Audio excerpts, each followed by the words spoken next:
का मैथ देख रहे हैं। क्लास टेंथ के मैथ में हम लोग देखेंगे, क्वेश्चन बोल रहा है कि सिद्ध करे कि, देखिए क्वेश्चन यहाँ लिख दिए हैं, बोल रहा है कि सिद्ध करे कि √5 एक अपरिमेय संख्या है, इसको सिद्ध कर कर दिखाना है। तो चलिए इसको सिद्ध करके दिखाना है, तो इसको सिद्ध कर कर दिखाने के लिए हम लोग सबसे पहले क्या करेंगे, यहाँ लिखेंगे, सबसे पहले हम लोग लिखेंगे यहाँ पर, देखिए इसको हम लोग बना रहे हैं, इसका परिमेय कल एक था, एक्सरसाइज 1.3 है, देखिए स्क्रीन पर क्वेश्चन हम लगा दिए, ठीक है ना, और बोर्ड पर भी लिख दिए हैं, और इसका एक परिमेय दिया था, तो परिमेय इसको कल हम सिद्ध कर बता दिए कल के वीडियो में। आज हम लोग डायरेक्ट हम लोग चलेंगे एक्सरसाइज 1.3 के क्वेश्चन पर। चलिए, तो ये क्वेश्चन बोल रहा है कि सिद्ध करें कि √5 एक अपरिमेय संख्या है। सबसे पहले लिखेंगे, माना √5 एक परिमेय संख्या है, मतलब अपरिमेय बोल रहा है सिद्ध करने के लिए, तो परिमेय उल्टा मानकर चलेंगे, क्योंकि बाद में सिद्ध करेंगे तो यही लाएंगे, अपरिमेय ही संख्या है, तो हम जान रहे हैं कि √5 एक अपरिमेय संख्या है, लेकिन फिर भी आप लोग को पता है ना, अपरिमेय संख्या वह संख्या जैसे P/Q के रूप में नहीं लिखा जा सके, तो ये अपरिमेय संख्या है, लेकिन जब बनाने के लिए इसको उल्टा मानते हैं, लिखेंगे, हम मानेंगे कि माना √5 एक अपरिमेय संख्या है। चलिए यहाँ से बना रहे हैं इसका हल, देखिए, माना √5 एक परिमेय संख्या है, बोले है ना, इसका उल्टा मानेंगे, अपरिमेय दिए तब माना √5 एक अपरिमेय संख्या है। फिर लिख देंगे यहाँ पर, यदि यह संभव है, ठीक है, इसको लिख देंगे फिर इसमें, यदि यह संभव है, ब्रैकेट में लिख दीजिए, यदि मतलब यह संभव है तब, यदि यह संभव है तब। चलिए मान लिए, माना कि √5 एक परिमेय संख्या है, यहाँ से चलिए बना रहे हैं, ठीक है ना, जब यहाँ से हम लोग बना रहे हैं, तो चलिए अब आगे हम लोग देखेंगे, फिर लिखेंगे यहाँ,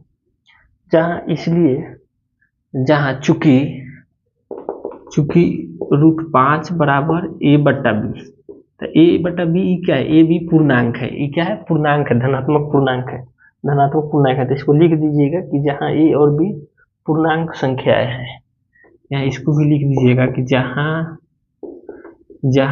a और b पूर्णांक संख्याएं हैं, जहाँ a और b क्या है, पूर्णांक संख्याएं हैं, a और b क्या है, पूर्णांक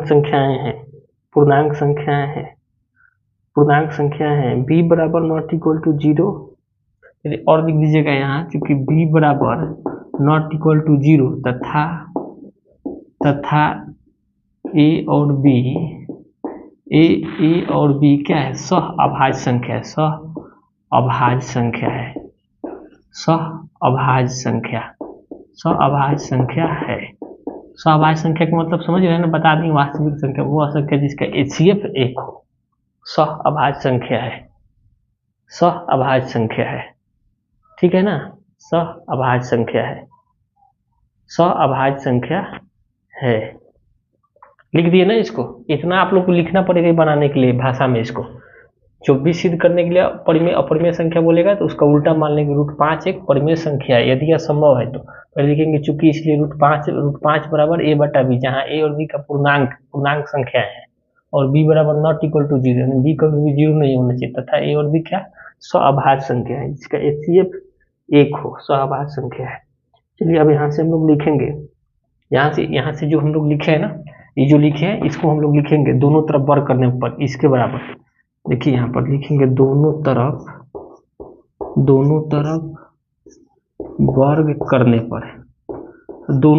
वर्ग करने पर, इसका वर्ग कर रहे हैं, जो √5 है ना, इसी का वर्ग करेंगे, तो देखिए √5 का वर्ग कर दीजिए, अब फिर a/b का वर्ग करिए, तो दोनों को वर्ग करिएगा तो कितना हो जाएगा, तो देखिए अभी तो स्क्वायर से रूट कट जाएगा, तो यहाँ 5 आ गया, यहाँ दोनों पर होल ब्रैकेट पूरा पर स्क्वायर है, तो ये क्या हो जाएगा, a² बटा में b², a² बटा में b², तो यहाँ कुछ नहीं है तो 1, तो इसको क्रॉस गुना कराएंगे, यहाँ क्या लिख सकते हैं, 5b² लिख सकते हैं, 5b² बराबर a²।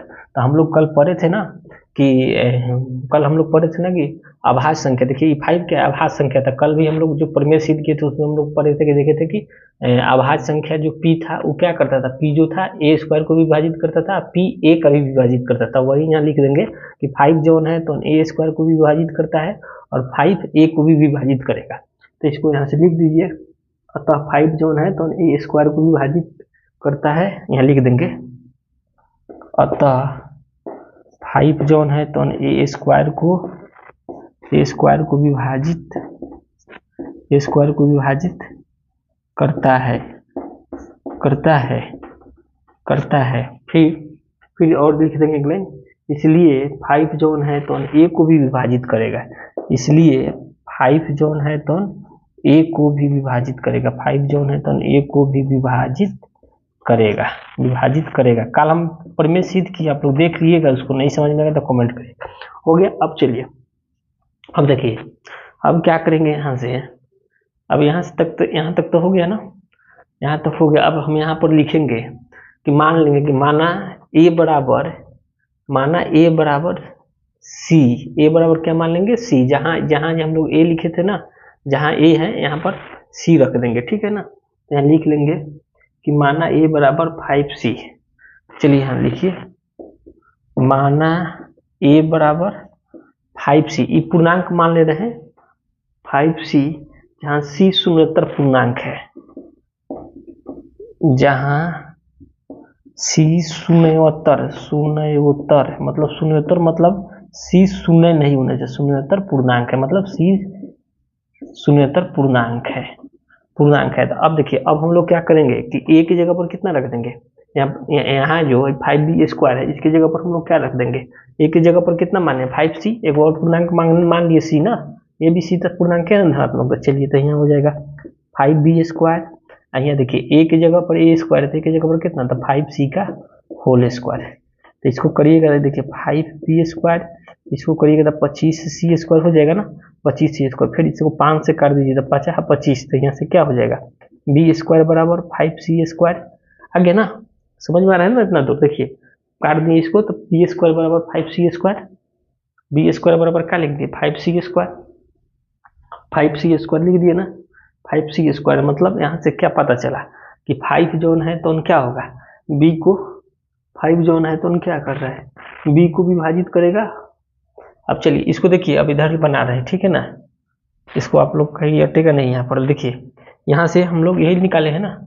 चलिए देखिए, यहाँ से हम इधर बनाते चल रहे हैं, यहाँ से हम लोग यही निकाले हैं ना कि बी स्क्वायर बराबर कितना 5c स्क्वायर। तो 5c स्क्वायर, तो यहाँ से हम लोग ए भी माने थे पूर्णांक ना, ए भी पूर्णांक माने हैं, तो 5 जोन है तो ए स्क्वायर को भी विभाजित करता था, यहाँ पर 5 जोन है तो ए स्क्वायर को विभाजित कर रहा है और 5 ए को विभाजित करेगा। तो यहाँ पर 5 क्या हो जाएगा, यहाँ पर जो 5 होगा तो यहाँ क्या होगा बी स्क्वायर को भी विभाजित करेगा, यहाँ पर 5 जो होगा सो क्या करेगा बी स्क्वायर को भी विभाजित करेगा। तो यहाँ लिख देंगे अतः, इसको लिख देंगे कि अतः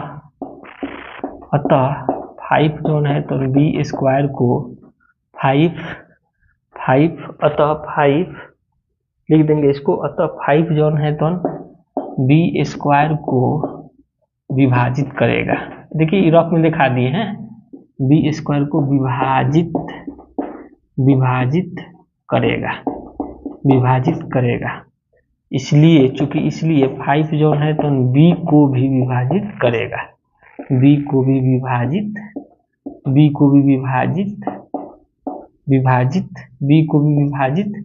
करेगा। हो गया ना। अब यहाँ से लिखेंगे 5 जोन है तो इसलिए 5 है तो ए और बी दोनों को विभाजित करता है। यहाँ से चूंकि लिख देंगे 5 जोन है, 5 ए और बी दोनों को विभाजित करता है, दोनों को विभाजित करता है,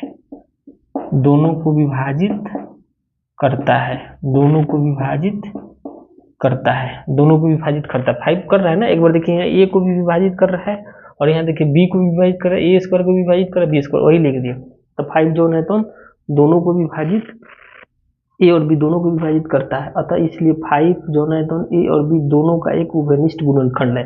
फिर लिख दीजिएगा यहाँ पर अतः 5 जोन है तो ए और बी दोनों का एक उभयनिष्ठ गुणनखंड है, एक उभयनिष्ठ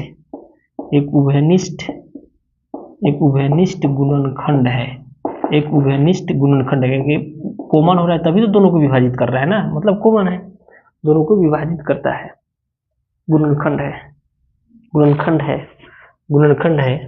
देखिए आप नीचे लिख देंगे थोड़ा सा और इसका भाषा में। अब तो हम तो चूंकि माने थे क्या, हम तो चूंकि माने थे कि √5 एक परिमेय संख्या है, दिखाना है हमको परिमेय संख्या, इसलिए यहाँ लिख देंगे कि लेकिन इससे तथ्य का विरोधाभास होता है। यहाँ लिखेंगे, ये सब लिखना पड़ेगा। लेकिन इससे तथ्य का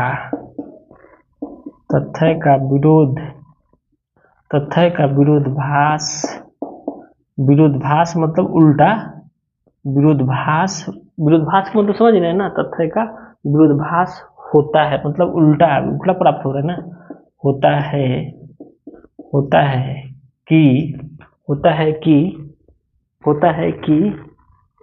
है कि ए और बी में एक के अतिरिक्त कोई उभयनिष्ठ गुणनखंड नहीं है। होता है कि ए और बी में एक के अतिरिक्त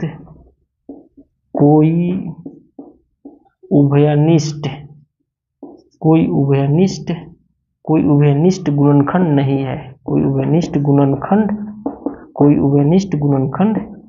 नहीं है। दिखवाए थे ना कि ए और बी का एचसीएफ कितना, असहभाज्य संख्या का मतलब एचसीएफ एक होना चाहिए, वही लिख देंगे। लेकिन इससे तथ्य का विरोधाभास होता है। ए और बी में एक के अतिरिक्त कोई उभयनिष्ठ गुणनखंड नहीं है। अब लिख देंगे अतः हमारी मान्यता गलत हुई। अब लिखेंगे यहाँ पर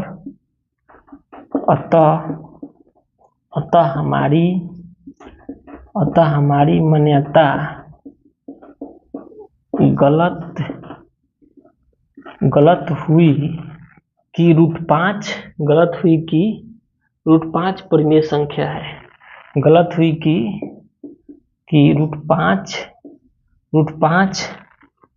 √5 परिमेय संख्या है। हमारी मान्यता गलत हुई कि √5 परिमेय संख्या है, इसलिए √5 एक अपरिमेय संख्या है।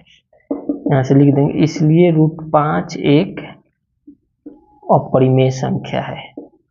√5 एक अपरिमेय संख्या है। देखिए सिद्ध हो गया ना, √5 एक अपरिमेय संख्या है। लास्ट में जो परिमेय संख्या माने थे उसी को लिख देना कि हमारी मान्यता गलत हुई, इसलिए √5 एक अपरिमेय संख्या है। तो ये आप लोग का आंसर होगा। इसको नोट करिए, इतना बनाने के लिए इसको लिखना पड़ेगा, ठीक है ना। इतना बनाने के लिए आप लोग को लिखना पड़ेगा, इतना बनाने के लिए आप लोग को लिखना पड़ेगा। चलिए इसको आप लोग नोट कर लीजिए। देखिए कुछ नहीं, आप लोग को क्वेश्चन स्क्रीन पर भी लगा दिए, यहाँ बोर्ड पर भी लिख देंगे कि सिद्ध करें कि √5 एक परिमेय संख्या है। तो उसके लिए हम क्या करेंगे, माना कि √5 उल्टा मान लेंगे, माना कि √5 एक परिमेय संख्या है, ठीक है। अपरिमेय है तो इसको मान लिए परिमेय संख्या, ब्रैकेट में लिख दिया यदि यह संभव है तब। अब चलिए अब यहाँ से लिखेंगे √5 बराबर a/b, जहाँ a और b के पूर्णांक संख्या है और b बराबर ≠ 0 तथा a और b क्या सह अभाज्य संख्या, मतलब जिसका एचसीएफ 1 होना चाहिए। अब चलिए अब यहाँ से हम लिखेंगे दोनों तरफ वर्ग करने पर, दोनों तरफ वर्ग करिए तो √5 का वर्ग करिए और a/b का वर्ग करिए। तो √5 के वर्ग करिएगा तो वर्ग करने पर स्क्वायर से क्या हो जाएगा, रूट कट जाएगा तो 5 हो जाएगा। a/b के पूरा का होल स्क्वायर है तो a² हो जाएगा। फिर अब यहाँ से हम करेंगे तो यहाँ 5 बचा तो यहाँ से क्रॉस गुना कराइए, तो यहाँ नीचे 1 बचा तो 1a में गुना तो a², इधर 5b से गुना करें तो 5b² हो गया ना। तो हम लोग को पता है कि अभाज्य संख्या 5 क्या है, अभाज्य संख्या a b के धनात्मक संख्या माने, धनात्मक पूर्णांक मांगे। तो 5 देखिए तो a को और b को विभाजित करेगा नहीं, तो यही यहाँ से लिख देंगे अतः 5 जो है तो a² को विभाजित करता है और 5 जो है तो a को विभाजित करेगा। फिर यहाँ से लिखेंगे माना a बराबर 5c, जहाँ c एक शून्येतर पूर्णांक, दूसरा पूर्णांक मान रहे हैं, क्योंकि b को भी दिखाना पड़ेगा ना, तो दूसरा पूर्णांक मांग लिए। तो 5b² और a की जगह पर यहाँ पर a की जगह पर 5c² रख दिए ना। अब देखिए 5b² से b², इसको करिएगा तो 25c²। फिर यहाँ से काटिएगा तो देखिए तो काट कूट करेंगे तो 25 यानी b² बराबर कितना 5c² आ गया ना। तो b² बराबर 5c² यानी बी स्क्वायर को क्या करेगा, बी अभाज्य संख्या है ना, आई तो पूर्णांक धनात्मक है, तो 5 जो है तो बी स्क्वायर को विभाजित करता है, यहाँ वही दिखा दिए, लिखेंगे अतः 5 जो है तो बी स्क्वायर को विभाजित करेगा, इसलिए 5 जो है तो बी को भी विभाजित करेगा। फिर यहाँ से लिखेंगे 5 जो है तो ए और बी दोनों को विभाजित करता है, दिखा दिए ना इधर, ए को एक बार बी को दोनों को विभाजित करता है, अतः 5 जो है तो ए और बी दोनों का एक उभयनिष्ठ गुणनखंड है। विभाजित कर रहा है मतलब गुणनखंड है तभी कॉमन है तभी कर रहा है, लेकिन इस तथ्य का विरोधाभास होता है कि हम लोग का तो उल्टा हो रहा है हम लोग ना, इस तथ्य का विरोधाभास होता है कि विरोधाभास होता है कि ए और बी में एक के अतिरिक्त कोई उभयनिष्ठ गुणनखंड नहीं है, अतः हमारी मान्यता गलत हुई कि √5 परिमेय संख्या है। हम तो मानने थे ना परिमेय संख्या नहीं, गलत हुई हमारी मान्यता गलत हुई कि √5 परिमेय संख्या है, इसलिए चूंकि √5 एक अपरिमेय संख्या है। तो आप लोग को यहाँ तक इसको बनाना पड़ेगा। चलिए इसको आप लोग नोट कर लीजिए, और वीडियो हमारा कैसा लगा जरूर बताइएगा कमेंट करके। इस चैप्टर को हम लोग कंप्लीट करेंगे, एक एक क्वेश्चन लेकर डेली आते रहेंगे, ठीक है ना। वीडियो लंबा हो रहा है, फिर एक क्वेश्चन कल लेकर आ रहे हैं, इसके बाद 2 नंबर क्वेश्चन कल लेकर आएंगे। वीडियो कैसा लगा जरूर बताइए, कमेंट करिए। और हाँ, हमारे चैनल के नाम है सिंघन ऑनलाइन क्लासेस, यूट्यूब पर है, जाकर सर्च करिए सिंघन ऑनलाइन क्लासेस, ठीक है। वीडियो कैसा लगा जरूर बताइए, और कमेंट करके जरूर बताइए, प्यार सा कमेंट करिए कि वीडियो अच्छा लगा या नहीं, ठीक है। मिलते हैं कल के वीडियो में, आज के लिए एक ही क्वेश्चन रहने दे रहे हैं, ठीक है ना, क्योंकि वीडियो लंबा हो जा रहा है तो आप लोग देख नहीं रहे, वीडियो बहुत बड़ा हो जा रहा है, इसलिए एक क्वेश्चन ही रखेंगे, फिर इसका 2 नंबर कल लेकर हम आएंगे। धन्यवाद, थैंक यू।